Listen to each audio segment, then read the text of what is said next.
Fala galera do canal Elite Oculta! Antes de começar o vídeo galera, eu queria pedir a vocês para se inscreverem no canal do meu amigo Davi Oliveira. Fala galera, meu nome é Davi Oliveira e está começando mais um vídeo aqui no canal. Por acaso você já se perguntou quais são os piores vídeos do YouTube? Se você não sabe, fica até o final desse vídeo que você vai descobrir. Peço que se inscreva aí galera no canal do meu amigo Davi Oliveira e vamos para o vídeo.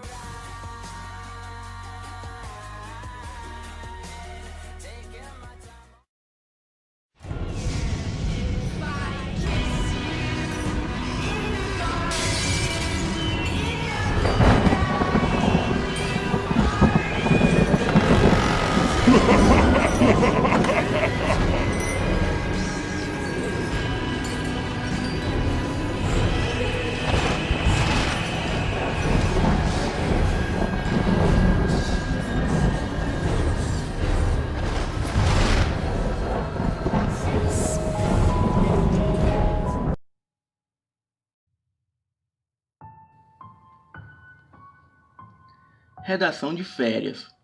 Como foi suas férias? Bom, por onde eu começo? Como de costume, eu e os meus pais viajaremos para a cidade natal da minha família. Uma cidade grande que fica a uns 600 quilômetros de distância da cidade onde moro. Moro numa cidade de cerca de 10 mil habitantes, na região norte do país.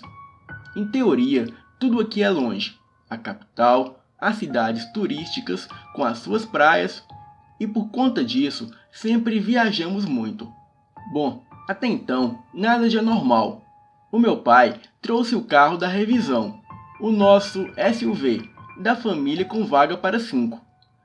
Temos uma boa condição financeira, por assim dizer, e por isso sempre viajamos com carros caros e de bom gosto. O meu pai sempre dizia: vou proporcionar a vocês tudo o que eu não pude ter. Os meus pais vinham de famílias humildes do interior, e tudo que conquistaram foi com muito esforço, sempre se esforçando ao máximo nos estudos e trabalhando bastante. Assim, chegamos onde estamos. Mas para não criar a mim e o meu irmão como adolescentes mesquinhos, eles sempre fizeram questão de nos fazer ver os seus esforços, sempre nos dando atividades e ocupações, seja concursos ou trabalhos, mas sempre fazendo valer o nosso suor e experiência, para assim sabermos o preço das coisas e também para nos ensinar a humildade. Essa era a maneira do meu pai nos ensinar a sermos mais dignos e honestos. Bom, embarcamos, o meu pai, a minha mãe, o meu irmão e eu no carro. Saímos ao cair da noite em direção à cidade. No som do carro tocava a banda The White Buffalo. A música era The House of the Rising Sun, uma música que o meu pai gostava dos tempos dele de caçador com meu tio. Todos nós da família gostávamos de músicas antigas, da década de 80, 90. Era rock, jazz e essas coisas. Em meio à música, o meu pai estava subindo a serra lá pela meia-noite, e uma chuva muito grossa nos pegou.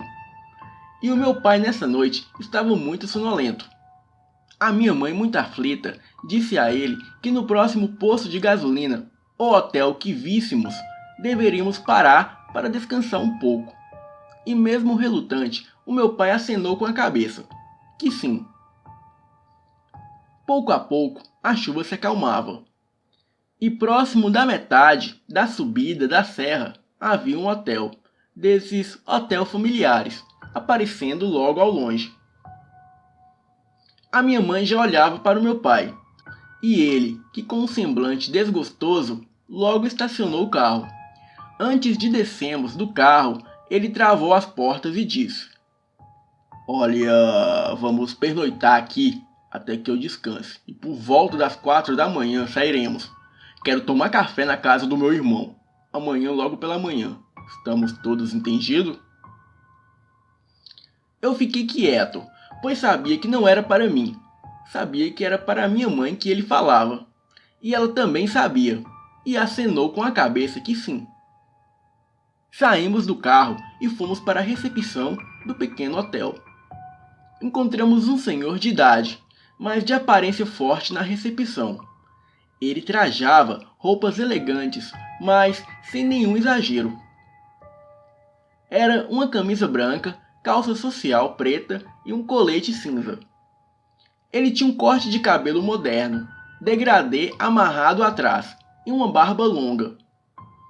O hotel era bem movimentado, com mais pessoas no salão e algumas pessoas que eu julgava ser caminhoneiros devido às suas vestes de empresas petrolíferas, como a Petrobras e a Texaco. Entretanto, o senhor me chamava a atenção. Algo nele era demasiadamente chamativo. O seu semblante hospitaleiro, que combinava com seu visual rústico do hotel, eu não sei, talvez por implicância minha, mas o senhor da recepção me incomodava demais. E não incomodava só a mim, mas também ao meu irmão menor de 7 anos, que segurava forte a minha mão ao ver a notável figura do recepcionista nos olhar fixamente. O meu pai logo disse: "Boa noite, senhor. Me chamo Felipe. Essa é a minha família. Precisamos de comodidade para nós 4. Eu venho de uma viagem meio cansativa e a minha esposa insiste que não é seguro seguir na estrada." O meu pai falava olhando o homem, enquanto a minha mãe observava panfletos e revistas no sofá comigo e com meu irmão. O vento da chuva recente soprava de fora, trazendo um vento frio que nos fazia grudar em nossa mãe como filhotes de gato na sua ninhada. Este vento trazia um misto de estranheza, medo e frio que jamais experimentei antes. O hotel era bem confortável e até bonito, mas algo me incomodava nele e eu não sabia o que poderia ser. Em poucos minutos de conversa, o meu pai acertara com o recepcionista sobre o nosso quarto. E logo assim ele apanhou as chaves e fez sinal para que o seguíssemos, e nos guiou pelo hotel. Logo passamos por um jardim interno que ficava no meio das instalações.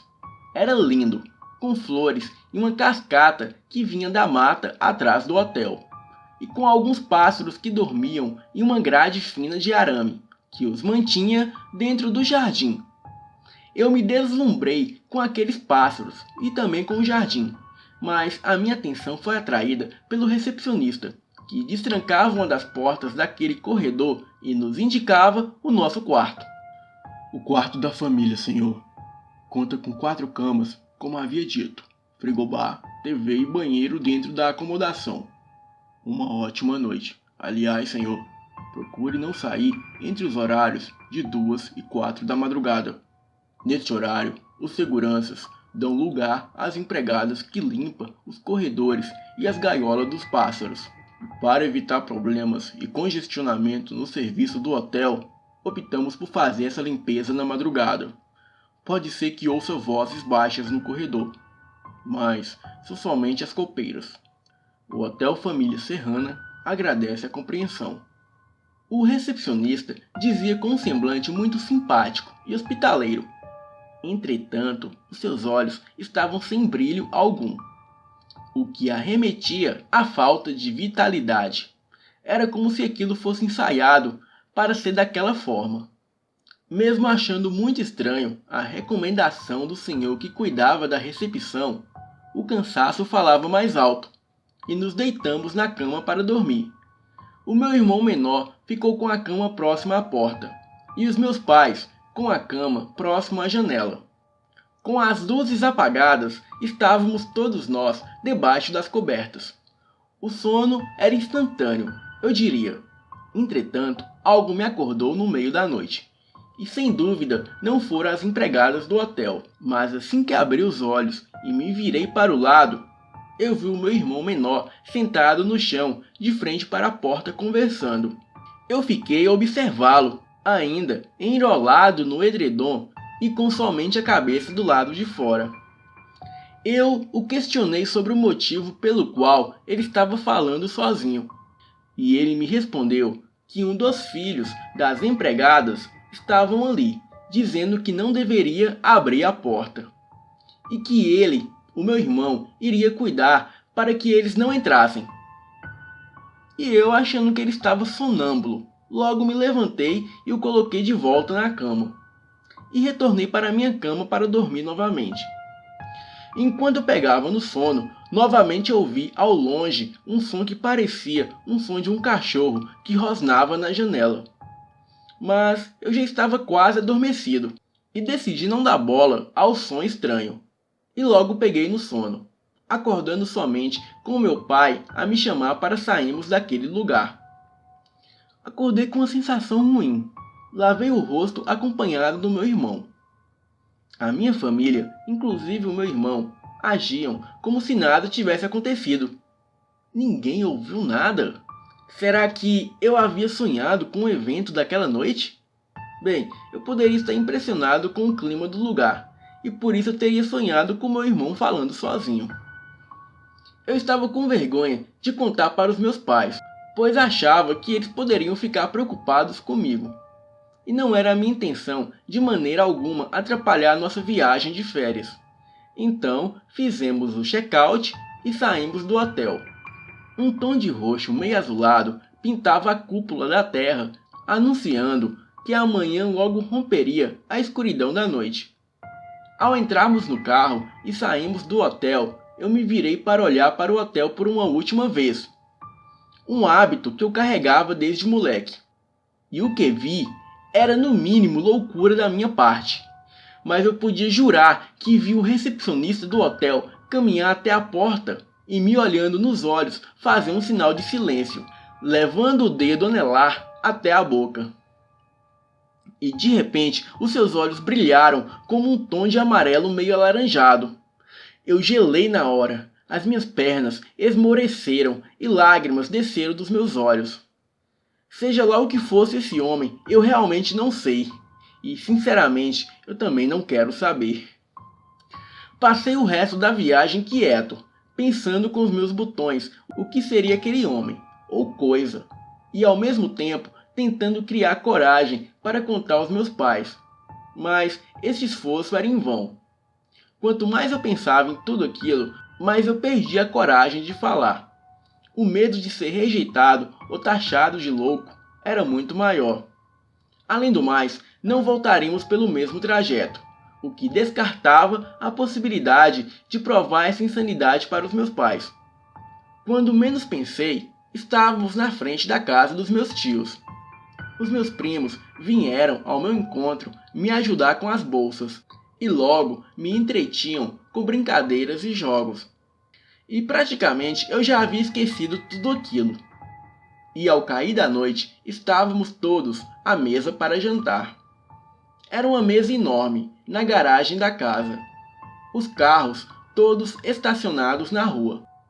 Eram ao todo 4 carros e 4 tios, 5 contando com o meu pai. A minha tia, que nos recebera com carinho, é a que era anfitriã. Ela estava de pé, na ponta da mesa e agradeceu a presença de todos. E disse que gostaria de agradecer a Deus por nos permitir estar ali, naquela noite. Senhor meu Deus, obrigado por nos permitir estar aqui juntos. E que o Senhor nos proteja, nos guarde de todo perigo. Que o sol não nos faça mal de dia, e nem a lua à noite. E que o Senhor nos guie hoje e para sempre. E todos, com um coro, responderam: Amém. Logo fomos comer. O jantar estava delicioso. Vários pratos e uma sobremesa que estava divina. As mulheres da nossa família eram simplesmente incríveis na cozinha. Inigualáveis, dizia Marcelo, o meu tio mais velho. O Marcelo havia assumido a direção da família depois da morte do meu avô Sebastião. Ele ficou responsável pela fazenda da família no interior e por todas as cabeças de gado e vacas leiteiras. Sem dúvida, todos nós eram muito abençoados e afortunados. Era inegável que a nossa família estava muito bem provida. Conforme a noite caía, as mulheres se reuniam na sala para falar coisa de família, relembrar de quando eram moças e de suas histórias. Os homens assavam carne no quintal e as crianças, como de costume, brincavam ali por perto. Até que viu meu tio Marcelo chamar o meu pai para uma conversa na cozinha enquanto pegava gelo. E eu, como era muito curioso, fui observá-los, às escondidas pela janela da cozinha. Marcos, você já batizou seus meninos? Você sabe que é importante, não é? Tanto Lucas como Daniel devem ser batizados. Nenhum homem ou mulher dessa família pode ficar sem o batismo. E você sabe o motivo. O meu tio falava com meu pai num tom meio baixo, para evitar alarde, e falava firme e sério, como se tivesse com medo. Medo de algo muito sério, algo que eu julgava ser uma doença ou algo assim. E como eu gostaria que fosse somente isso, somente uma doença. Não vou expor meus filhos a essas bobagens que papai nos colocara. Eles são livres para escolher o que quiser dentro do que é certo, desde que não infrinja a lei. Agora, se você esperar que eu arraste tanto Lucas quanto Daniel para a igreja por uma cerimônia contra o desejo deles, por um motivo de crendice de papai, eu não vou fazer. Marcelo, você sabe muito bem como eu sempre discordei de papai quanto a essas loucuras dele. Amanhã eu vou falar com os meninos, contar essa bobagem de papai para eles. E se eles quiserem se batizar, que seja. Mas eu não vou enganá-los ou assustá-los como o papai fez com a gente, não. Essa história acaba aqui. O meu pai respondeu com um tom de raiva e indignação.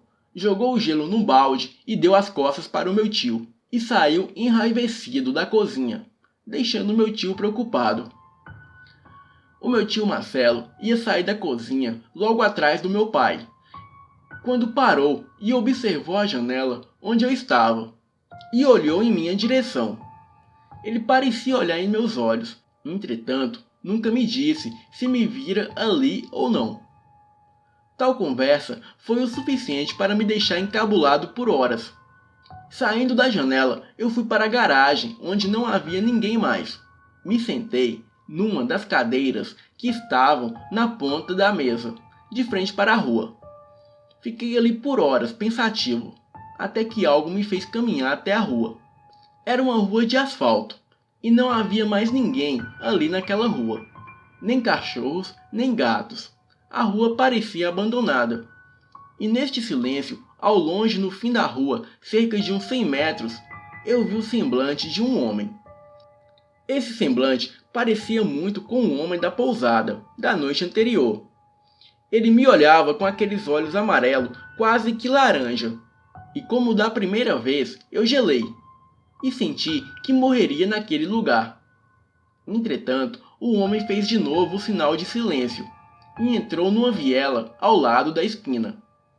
Eu logo corri para dentro de casa, aos prantos. Corri para o quarto do meu primo e me escondi embaixo das cobertas. O medo me dopava e me fez dormir naquela noite. E sem dúvidas, eu diria que dormi de medo. Acordei por volta de 7h30 da manhã, com os meus primos me chamando para levantar. Nós iríamos ao shopping. Acordei assustado e meio desnorteado. Estava com a dúvida se o acontecido da noite passada seria real ou sonho. Ao sair do banheiro, eu procurei o meu pai para conversar, e ele estava na sala conversando com os meus tios. E ao tentar chamar sua atenção, levei um esporro. Não está vendo que eu e seus tios estamos conversando? Vai sair com seus primos. Conversamos mais tarde, e não me interrompa de novo. O meu pai era de criação tradicional, e era inconcebível que uma criança, ou até mesmo um adolescente de 14 anos como eu, o interrompesse, seja por qual motivo fosse. Jamais se interrompia um adulto. E eu, obediente como sempre fui, dei as costas calado. Me troquei e fui para o shopping com os meus primos. O shopping em questão ficava a alguns minutos de distância, algo entre 10 ou 15 minutos a pé. Os meus primos sabiam todos os caminhos da redondeza, e junto conosco estava um garoto que era amigo da família. Este garoto tinha 18 anos e era praticamente um primo também. Para chegarmos ao shopping, tínhamos que passar pela frente de um cemitério. Este cemitério não era nada tenebroso como esses de filme. Ele tinha um enorme portão de ferro e muitas árvores e flores. Era até bem bonito e calmo. Mas, ao passar pela frente do dito cujo, um dos meninos começou a puxar as boas e velhas histórias de terror. Ô Lucas, o tio Marcos já te contou do dia que o tio Jocélio viu uma moça aqui nesse cemitério? Eu franzi a testa com um semblante de desgosto e acenei com a cabeça para que ele prosseguisse com a história, enquanto caminhávamos próximo aos túmulos daquele cemitério. O tio Jocélio uma vez contou que quando ele tinha 16 anos, ele estava voltando da escola. Aquela escola que tem ali atrás do quarteirão do shopping, você sabe, né? Pois é. E ele disse que um dia ele viu uma menina dentro do cemitério. E a menina chamou ele para segui-la. Era como se ela fosse mostrar alguma coisa para ele. E quando ele chegou numa tumba, a menina sumiu. E logo ele olhou para a tumba. E nessa tumba tinha uma foto igual à menina que ele viu. E o tio Juscelio disse que ficou 2 semanas sem passar novamente por esse caminho. Bem, todos rimos e um dos meninos disse: Bruno, está cedo para você ficar mentindo, e ainda mais com o nome do titio. Ele vai te dar uma surra se você não ficar esperto, viu? Todos nós rimos, e Bruno, que era o mais novo de nós, se calou com vergonha, mas ainda disse uma última vez: se não acreditam, então peça para que eles contem para vocês. Hoje, depois da janta, eu vou falar com ele. Aí vocês vão ver quem está mentindo. Seguimos o caminho, contando histórias engraçadas das mentiras de Bruno. E assim, ele caía cada vez mais em descrédito e ficava com mais vergonha. Não demorou muito para que ele ficasse chateado e não falar mais com a gente. Ele se aquietou e só falava quando era questionado. E mesmo assim, os meninos ainda achavam espaço para importuná-lo, o chamando de mentiroso e Pinóquio. E assim foi, até saímos do shopping. Tínhamos ido lá para assistir um filme no cinema e comer algo após o filme. Quando já tínhamos aquietado com as piadinhas, estávamos comendo quando o garoto que nos acompanhava, aquele garoto que não era parente consanguíneo, soltou uma. O filme foi muito chato, galera, mais mentiroso que o Bruninho. Teve nem graça. Bruno se levantou com um semblante enfurecido e saiu da praça de alimentação. Os piá diziam coisas como: vai chorar, bebezinho? Volta aqui, Pinóquio. E Bruno, muito triste com as piadas de mau gosto, começou a caminhar em direção à porta de saída. Eu o segui, vendo que ele era muito novo para andar sozinho por aquele lugar. Que mesmo sendo a sua cidade natal, não era um bom lugar para um garoto de 12 anos perambular. Ele poderia ser assaltado, sequestrado ou algo assim. Então o acompanhei. Bruno, me espera, eu também vou com você. Esses caras são muito chatos, só porque são mais velhos, eles acham que pode falar o que quiser com a gente. Eu falava, enquanto tentava o alcançar. Enfim, ele parou e me aguardou. Logo pude perceber que ele estava muito chateado. Eu não estou mentindo, Lucas, mas eles não me escutam, acho que já são adultos. Um dia eles vão ver alguma coisa e vão ficar calados para aprender. Eu queria que eles tivessem visto o que eu vi no dia do meu batismo. Eles iam aprender. Aquele outro menino nem é da família e fica falando como se fosse. Ele é muito chato. O que você viu no dia do seu batismo? O batismo não é quando a gente nasce? Como você pode lembrar de algo de quando você nasceu? Eu parei, o segurando pelo braço, enquanto olhava em seus olhos. Esperava captar algum sinal de mentira ou algo assim. Bruno era realmente famoso por aumentar as histórias. Não que isso justifique os meninos pegando no pé dele, mas é sempre bom se precaver. Nem sempre é quando a gente nasce, não. O meu pai é agnóstico igual seu pai, e ele disse que eu deveria decidir quando me batizar. Isso é, se eu quisesse. Ele me respondeu fazendo força e se soltando do meu controle. E como você soube que era a hora? Aliás, por que esse negócio de ser batizado é tão importante? O que você viu de tão amedrontador? Ele olhou para mim e disse: Vamos caçar um lugar para sentar e eu te conto. Caminhamos até a estrada do cemitério, onde nos sentamos em um banquinho. Eu já comecei a desconfiar. Eu achava que ele havia me levado até ali para me assustar com alguma mentira. Afinal, Bruninho era muito brincalhão e poderia sim estar aprontando comigo. Logo que nos sentamos, ele começou a falar. Olha, Lucas, em hipótese nenhuma você pode dizer que eu te contei. Mas parece que o nosso avô fez um pacto com o demônio para entregar cada primogênito de cada filho dele para o coisa ruim quando completasse 13 anos. Mas parece que o vovô desistiu do pacto quando viu o primeiro neto dele. Aí ele correu do diabo e pediu proteção de um santo. Eu acho que era São Bento. Eu não sei, mas esse santo disse que só o batismo poderia nos salvar. Porque assim estaremos todos debaixo da proteção divina e o demônio não poderia nos tocar. Eu me levantei, olhei um pouco para o horizonte, assimilando as informações. E rindo, eu disse que era difícil acreditar nisso tudo vindo da boca do Bruninho Pinóquio. Mas prometi a ele que não comentaria nada sobre isso para ninguém. Eu disse a ele para parar de mentira usando o nome do nosso falecido avô, mas que ele deveria ter mais respeito pelos mortos.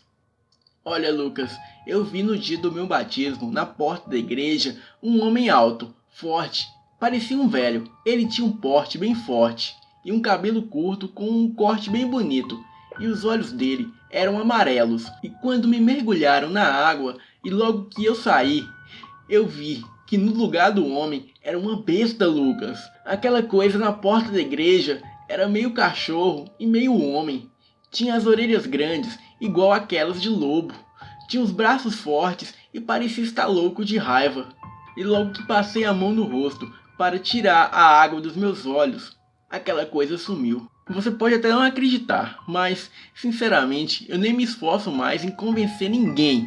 Eu já estou feliz em não ver mais aquilo perto de mim. Se você não acredita, o problema é seu. Mas eu sei que eu vi. Ele se levantou e saiu enquanto eu me sentava assustado no banquinho. Os meus olhos procuravam o horizonte e o meu cérebro parecia explodir com tanta informação. Seria esse o homem que eu estava vendo? E por que aos 14 anos? E por que um cachorro? Seria um lobisomem como nos filmes de terror? Eu não fazia ideia do que fazer. Fiquei assustado e com muito medo não demorou muito para as lágrimas correrem dos meus olhos.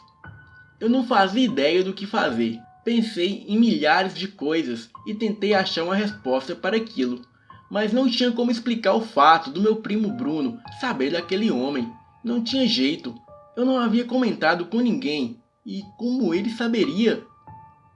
Quando dei por conta de mim, os meninos estavam me chamando da porta do cemitério.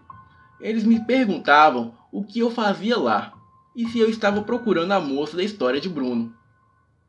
E eu, muito confuso, sem saber o que dizer, apenas segui para casa, quieto e calado. Aliás, eu nem saberia explicar o que estava vendo. Ao chegar em casa, eu fui direto atrás do meu pai para procurar saber o que estava acontecendo, pois eu queria saber desse devaneio do que Bruno estava me contando.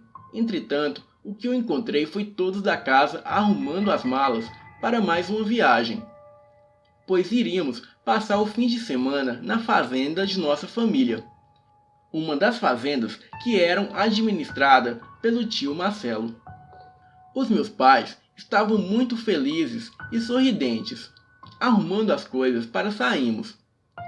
Não parecia uma boa hora para isso, então fui arrumar as minhas coisas e acabei me distraindo e esquecendo tudo aquilo. Com todas as malas nos carros, os adultos decidiram partir ao cair da noite. E assim o fizemos.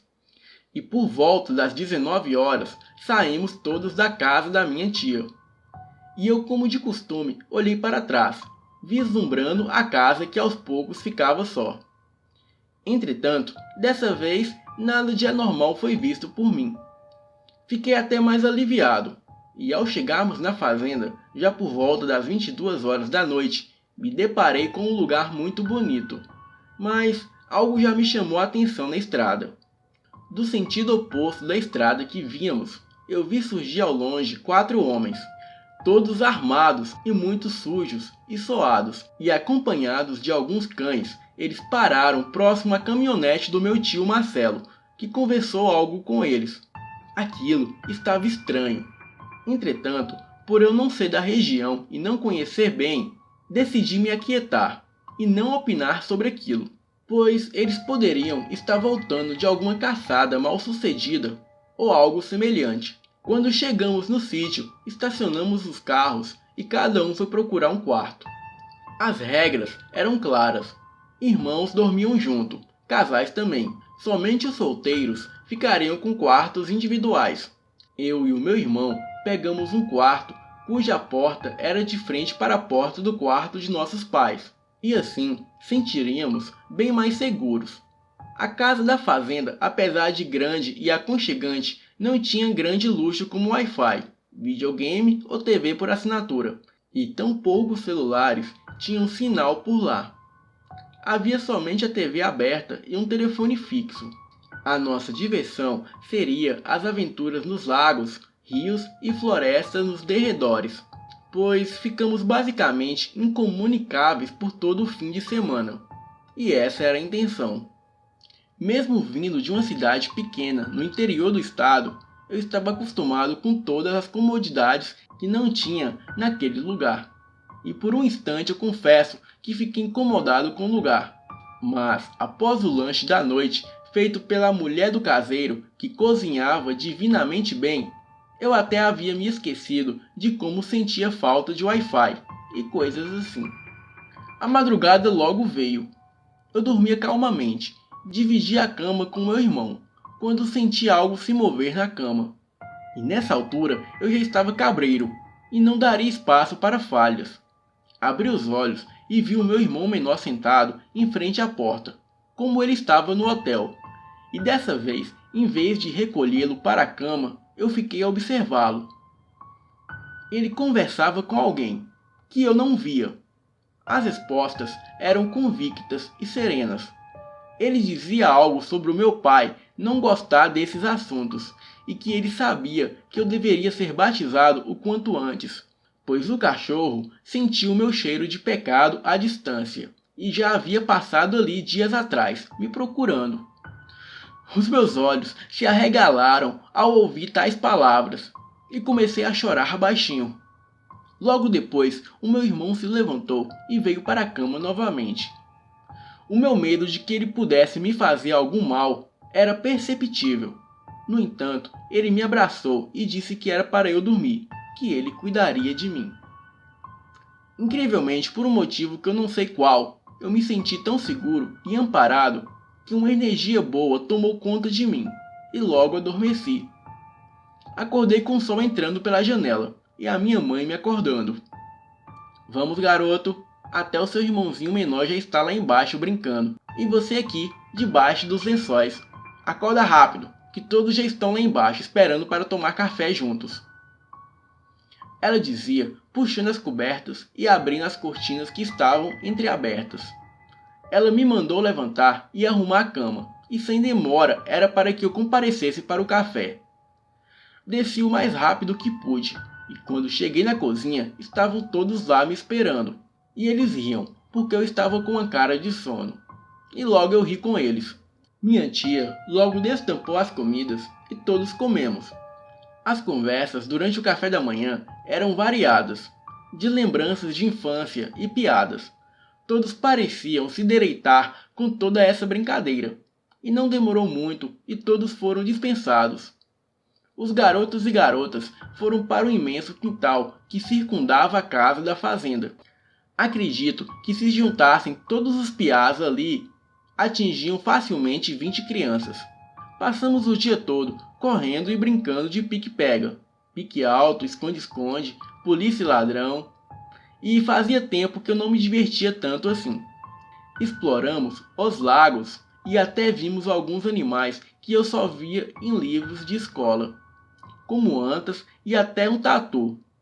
Enfim, foi um dia único, e com o cair da noite, os meus tios se organizaram para irmos todos os familiares a uma capela próxima para participarmos da missa em homenagem ao meu avô. Mesmo meu pai sendo agnóstico, ele não se negou a ir. Acredito que por educação.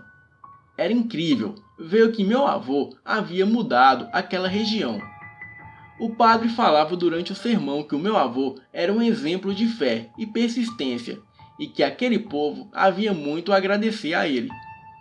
Os meus tios abaixavam a cabeça e riam baixinhos, para não constranger o padre. Era como se eles soubessem de algo que ninguém mais sabia.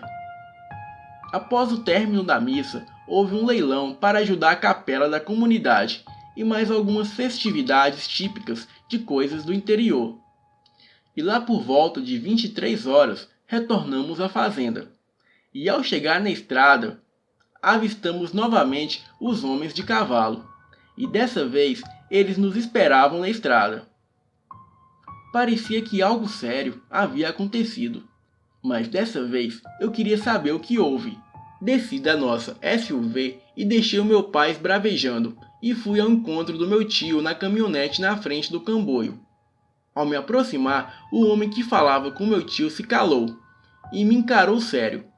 E disse ao meu tio que essa noite deveríamos dormir todos na sala, para não ficarmos expostos na janela e que os homens vigiariam a casa. Aquilo me deixou sem resposta. O homem se virou e abriu a porteira. O meu tio ia me falar algo, quando meu pai me apanhou pelo braço e praticamente me arrastou até o carro. Quando eu te mandar ficar quieto, Lucas, você fica. Deixa esse pessoal resolver as coisas dele.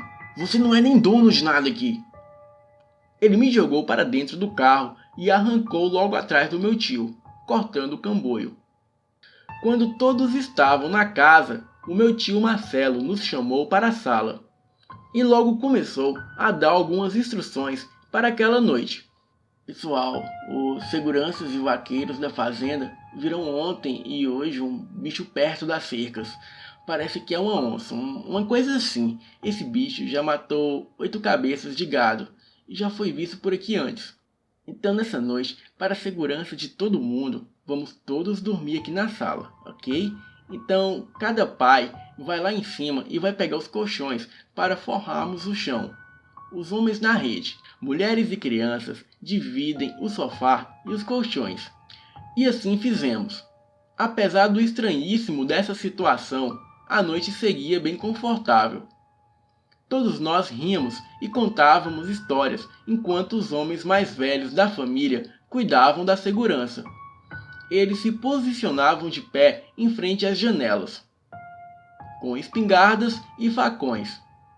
As nossas tias riam e contavam histórias, até que o meu tio Maurício fechou todas as janelas da casa e disse que contaria uma história da nossa família. Uma história que somente os homens mais fortes teriam coragem de ouvir. E assim, estimulando o nosso ego machista, ele nos fez sentar em círculo, enquanto ele contava aquela história. Eu vou lhes dizer o que ele contou aquela noite que mudou a minha vida. O ano era 1945. O meu pai, avô de vocês, tinha 20 anos. Estava justamente nessa propriedade, que nessa época não era tão grande assim. Ele e a minha mãe moravam aqui de favor, e os tempos eram horríveis. A seca assolava a região. O gado morria de fome e as plantas morriam de sede. E nada se podia fazer para mudar isso. E para piorar, a minha mãe estava grávida de mim.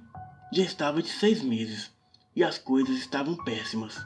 E em uma noite, na volta de um dia cheio de trabalho, na mina de carvão, na descida do vale, o meu pai se encontrou com um homem. Era um homem bem vestido e vinha num cavalo branco, um cavalo muito lindo. Na cintura daquele homem havia 38 desses prateados com um cabo branco. E em sua sela havia uma bengala muito bonita, com um bode na ponta. Ao visualizar o homem ao longe, o meu pai disse em sua mente: eu daria minha alma ao diabo para ter a riqueza que esse homem tem. Aparentemente, de alguma maneira, o homem parece ter ouvido seu pensamento. E ao se aproximar do meu pai e olhá-lo mais de perto, o homem disse que ele deveria ir na encruzilhada na sexta-feira à meia-noite, e que ele deveria levar uma galinha preta e 2 velas, e deveria ir com a sua melhor roupa, que ele encontraria uma saída que mudaria a vida dele. E logo entregou na mão do meu pai uma maleta de couro cheia de dinheiro e disse a ele que essa era uma amostra grátis, e que se ele quisesse recusar, ele deveria devolver a maleta no dia seguinte. E o meu pai, muito feliz, fez a feira, pagou as contas à quintanda e comprou as suas garrafas de cachaça. Na hora combinada, o meu pai estava lá, na encruzilhada. Uma chuva imensa caía sobre aquela terra, algo inimaginável, pois eles já vinham de anos de seca. E não demorou muito, e logo apareceu aquele homem. O homem rodeava o meu pai como se o avaliasse. Ele deu 3 voltas ao seu redor e parou em sua frente. Ele disse ao meu pai que daquele momento em diante toda a riqueza daquelas terras seriam dele. Todas as mulheres o amariam e ele seria o maior fazendeiro que o estado já viu. E o preço que ele deveria pagar por tudo aquilo é que o meu pai deveria oferecer todo o primogênito da nossa família de alimento para o cão daquele homem, e que sempre que o rapaz ou moça completasse 14 anos, o cão viria buscar a sua comida. E somente isso bastaria para que ele fosse o maior fazendeiro de todos os tempos. E nunca mais ouviria-se falar em fome em sua vida. O meu pai apertou a mão daquele homem, e o homem saiu caminhando em direção à mata. O som que aquele homem fazia andando, que parecia ser de passos, mudou para um som de cascos de boi andando no mato. E com o tempo se desfez, e junto com a despedida daquele homem, a chuva parou, e o meu pai foi para casa naquela noite. Calado ele estava, e calado ele ficou. O meu pai contava que não sabia como se daria com essas riquezas, pois ele não imaginava como isso aconteceu. Mas no outro dia pela manhã, bem cedo, um homem o procurou para conversar. Era o dono das terras onde ele morava. Este homem deu as terras para o meu pai e disse que agora a mina de carvão era dele e que ele deveria administrar. Tudo aquilo aconteceu como o homem da encruzilhada disse. E com cada mulher que o meu pai conhecia, ele fazia um filho. O seu casamento com a minha mãe estava péssimo e desgastado. As brigas só pioravam, e por conta daquelas coisas, quando eu fiz 14 anos, eu passei pela pior experiência da minha vida. Neste momento, nós estávamos todos morrendo de medo. Os outros adultos quietos no canto, olhando os corredores. Logo pude notar o olhar de desgosto e desaprovação do meu pai, pois ele odiava essas coisas. O clima ficava cada vez mais pesado à medida que as histórias pioravam. Mas sem se importar com a cara de desaprovação do meu pai, o meu tio continuou. Eu estava na mata com o pai. Ele queria vigiar uma mulher que ele havia pegado no mesmo ano em que eu nasci. Ele queria ver essa parte da história do cão. Nós estávamos em cima de uma árvore, olhando para a casa dessa mulher do meu pai. Eu não me metia em seus assuntos de adulto. Não dava opiniões. Apenas obedecia e cuidava do que ele me mandava cuidar. Então não cabia a mim os méritos dessas coisas de outras mulheres ou outros irmãos. Por volta da meia-noite, vimos o que eu jamais esqueceria. Ao longe na mata, um homem saía. Parecia ser um caçador, mas com uma roupa muito bem trajada. Barba longa e um desses cortes sociais modernos. Os olhos deles acendiam como olhos de onça no escuro. E de repente ele começou a se contorcer, num misto de dor e agonia que eu jamais vi. Ainda fiz um gesto para o meu pai descer da árvore, e ele me segurou pelo braço e fez um sinal de silêncio. E ficamos ali, só olhando, enquanto o homem se transformava numa besta descomunal. Aquela coisa tinha grandes garras e uma boca gigante cheia de dentes. Um odor pútrido e inconfundível. Naquela noite, nós não fizemos nada. Ficamos somente olhando enquanto aquela coisa entrava na casa e devorava a criança e matava a sua mãe. Era algo surreal, tal como a sua riqueza instantânea. E nem o meu pai, tampouco eu, sabíamos o que fazer. Mas o meu pai não deixaria isso acontecer com seus filhos. Pelo menos, não com o do seu casamento. Não seria certo. Logo que o dia raiou, o meu pai e eu descemos da árvore. Pensei que íamos para casa, mas o meu pai me mandou para casa e foi em outra direção. Nesse instante, as luzes da casa se apagaram. A força havia caído e todos os homens abriram um pouco as janelas. Somente o suficiente para olharem lá fora. Mesmo vendo muito pouco, eles podiam ver os peões em cima das árvores observando, e mais alguns homens ao longe, todos observando o horizonte, procurando por alguma anormalidade. E o meu tio com a sua garrucha a destravou e prosseguiu com a história. Meu pai chegou em casa à noite. Ele disse que havia ido à igreja e se confessado com o padre local, que era um senhor de mais ou menos uns 70 anos, e sabia muito bem o que fazer. Segundo ele, não perderíamos as terras e nem o dinheiro, mas tínhamos que batizar todos os filhos dele, pelo menos os do casamento dele, e possivelmente teríamos que lidar com essas forças demoníacas até que o meu pai morresse. E assim fizemos, sempre com todos os meninos da família. Sempre que nascia um novo garoto, ele era batizado. E aos poucos, essa história se tornou uma lenda da família. Mas eu já soube de alguns meninos da família, ao serem batizados adolescentes, eles relataram ver um homem-lobo nos arredores da igreja. Mas enfim, o meu pai teve 4 filhos depois de mim, 2 meninas e 3 meninos. Os meninos foram todos batizados cedo e nunca viram aquela fera, e nem as meninas. Mas o meu pai viu um a um dos seus filhos fora do casamento serem mortos sem poder fazer nada. E eu sempre o acompanhava, pois eu era o seu filho mais velho, o seu primogênito. Até que no dia da sua morte passamos pelo maior susto. Ele morreu de uma doença que o atingiu pouco tempo depois dele parar de engravidar as mulheres por aí. Eu tinha por volta de 23 anos, quando meu pai estava prostrado na cama. Sempre ele dizia que via algum tipo de cão circundar a casa. E eu, sabendo do que ele falava, eu sempre chamei benzedeiras e padres para purificar a casa toda semana. Mas numa viagem, numa semana de chuva, eu fiquei preso na estrada e tive que largar a charrete e vim a pé. E quando cheguei em casa, me deparei com um homem à porta, muito bem vestido. Ele me cumprimentava e saía correndo em direção à mata. Entrei correndo em casa e ainda ouvi o último suspiro do meu pai. Ele dizia: "Cuide da sua mãe e de seus irmãos.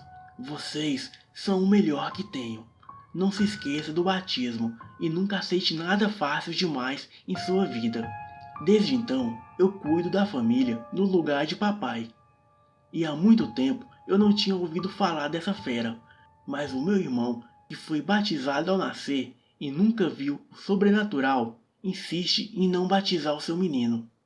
E o cão, que não se alimenta da descendência do nosso pai, agora está lá fora, sentindo o cheiro desse menino e se preparando para entrar aqui a qualquer hora e nos atacar e devorar o pequeno Lucas.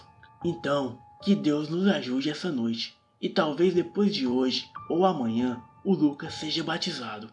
O silêncio que se formava naquela sala era aterrador. Um misto de medo, desconfiança tomava conta do espaço e inundava a atmosfera ao redor.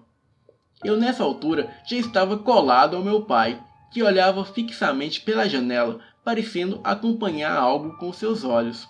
Logo Marcelo olha pela janela e diz: "Que diabos é aquilo?" E logo que o meu pai olhou pela mesma direção que o Marcelo estava olhando, ele se assustou, pegou a sua espingarda e ficou ali, mirando. O meu tio logo disparou em direção a uma criatura. Meu pai e os meus tios viram uma criatura se aproximar. Rapidamente o meu tio atirou, que acertou a criatura, que deu um uivo estridente. E logo em seguida, mais tiros ecoavam na propriedade. Aquilo era aterrorizador. Tiros e mais tiros, gritos, os cachorros corriam e lutavam com a criatura. Uns 15 minutos de terror e um último uivo se ouviu. Logo se passaram 15 minutos de silêncio e de repente batidas à porta da sala. Senhor, abra a porta, pelo amor de Deus! Aquela coisa correu para o mato. Estou desarmado e se eu ficar aqui, eu vou morrer. Sem luz e com pouca visibilidade por conta da forte chuva, não dava para confirmar quem estaria na porta. Entretanto, o meu pai se aproximava para abrir a porta, e ao colocar a mão na maçaneta, um raio rasgou o céu e iluminou a fresta por baixo da porta. E o meu tio Júlio reparou que quem estava ali, pelo lado de fora, parecia um cachorro. Ele logo segurou a mão do meu pai, impedindo que ele abrisse a porta. E ele teve a ideia de usar uma saudação das antigas, que eram comum entre os mais velhos. Louvado seja o nosso Senhor Jesus Cristo. O meu tio dizia, segurando a maçaneta a ponto de abrir ou soltá-la. Entretanto, como resposta, ele ouviu um cafungado e uma espécie de rosnado. E a criatura que estava à beira da porta posicionou-se de cócoras, cheirando a fresta. A criatura investiu contra a porta com muita fúria e força. E as mulheres e crianças, incluindo eu, começaram a chorar desesperados. E isso só atiçou a criatura, que investia com mais fúria ainda. E por um milagre, um estampido de um tiro partiu do lado de dentro da casa, em direção à porta. Era o tio Júlio, que atirou com a espingarda e acertou em cheio a criatura, que deu um urro de dor e em seguida correu para a mata. O meu pai abriu a porta, assustando todo mundo. Mas ao que parecia, ele precisava ver aquela coisa para crer que aquilo realmente existia. E ele conseguiu ver a coisa saltar a cerca de mais ou menos 1,80 m de arame farpado sem nenhum problema. A criatura ainda olhou para trás antes de entrar na mata. O pesadelo parecia ter acabado. Mesmo assim, ainda estávamos sem luz e sem comunicação. Os carros estavam no celeiro e seria muito arriscado ir lá com essa coisa solta. A chuva prejudicava muito a nossa visão. A porta da sala estava muito danificada por conta das investidas da criatura e do tiro, e não oferecia mais segurança. Entretanto, havia na propriedade uma capela onde o meu avô havia sido enterrado. A capela, além de um lugar espiritualmente sagrado, também tinha um portão muito forte feito de aço puro, que havia sido feito para manter os ladrões afastados. Pois no túmulo do meu avô havia algumas pedras preciosas que alguns amigos dele trouxeram. Enfim, o nosso plano era ir para lá. Os homens armados fizeram um círculo ao nosso redor, e bem altivos eles cuidariam para que ninguém ficasse desprotegido. Então a minha tia Juscelia, que era uma das duas tias, apanhou a Bíblia e um guarda-chuvas para não molhar a Bíblia, e se pôs a ler, enquanto caminhávamos até a capela. A leitura era do Salmo 121, e nos dava segurança e força para caminhar. A caminhada de apenas 50 metros em direção à lateral da casa parecia 1 quilômetro e duraria uma eternidade. O medo era nítido a cada passo, e a coisa que obviamente nos circundava e nos observava rosnando para nós era terrível. E acredite, quando entramos na capela, foi aí que as coisas se complicaram. Estávamos todos lá dentro rezando e olhando para os arredores. Os homens com as espingardas e as mulheres rezando, e as crianças todas juntas. E foi logo que vi o meu irmão de pé olhando para fora. E ele dizia que um menino estava de pé do lado de fora. A minha tia e a minha mãe, bem, como todos que estávamos lá e não o via, se colocaram a perguntar quem era ele. E o meu irmão pequeno só dizia que era um menino. Então, ao longe, caminhando em nossa direção, vimos surgir o homem do hotel. barba grande e bem feita, cabelo bem cortado e nu. Neste momento, nenhum de nós duvidou que aquele homem seria a fera. Mas por que ele não nos atacou no hotel? Bom, esse não era um problema para pensarmos agora. Os homens armados abriram fogo contra o homem, e o mesmo desviava das balas e corria ao redor da casa como se procurasse uma entrada. Uma hora ele vinha à frente da capela e rosnava, e outra hora se jogava nas paredes laterais, mas por algum motivo não entrava pelas janelas abertas, ou sequer pelo teto. Logo a munição dos homens acabaram, e essa seria a hora de sabermos se era possível que aquela coisa entrasse na capela.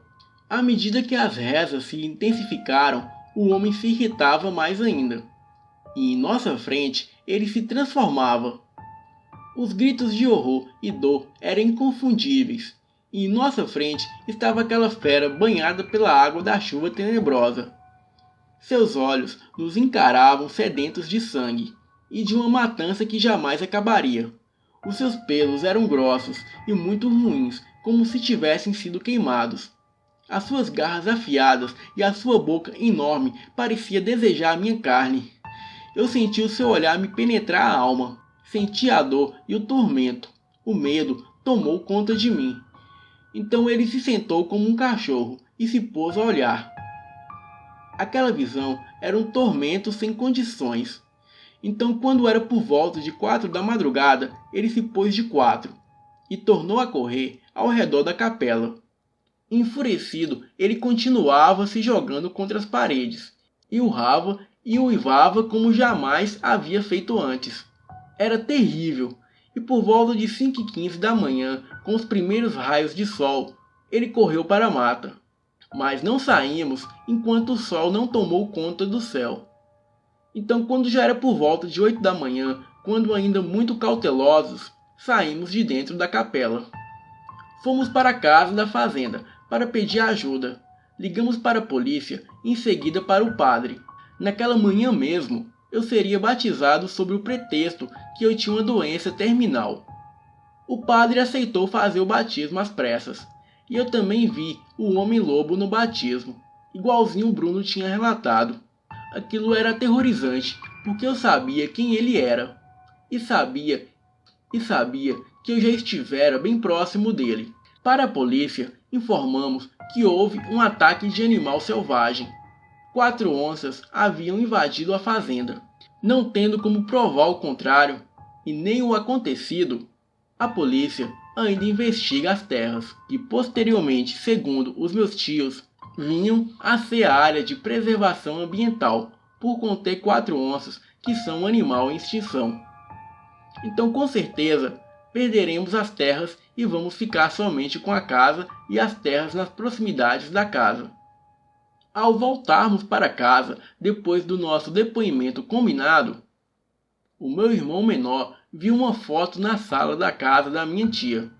Era um quadro do meu avô que ele tinha trazido da casa antiga. O meu irmão parou em frente ao quadro, fixou o olhar e disse: "Este menino que está no colo do vovô é igual ao menino que estava comigo. Ele falava e brincava comigo. Quem é ele?" A minha tia, muito surpresa, respondeu que esse era o irmão dela.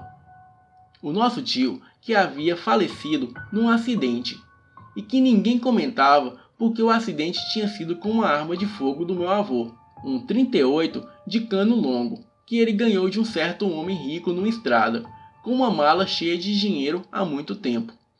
Bem, uma coisa é certa, depois dessa eu nunca mais volto naquela cidade, nem que seja só para visitar. Mesmo que me digam que estamos fora de risco, não vale a pena brincar com a margem de erros. E sem dúvidas, depois disso, o meu pai vai todos os domingos para a missa. Eu não sei que mistérios guardam esse mundo e o outro, mas eu não estou muito afim de saber. E é claro que não vou mandar essa redação para a escola. Aliás, escrevi só para poder aliviar-me desse peso. No fim, eu vou dizer que vi onças e que as férias são legais. E deixo isso de maldição de família só para a gente mesmo. E que Deus tenha piedade de nossas almas.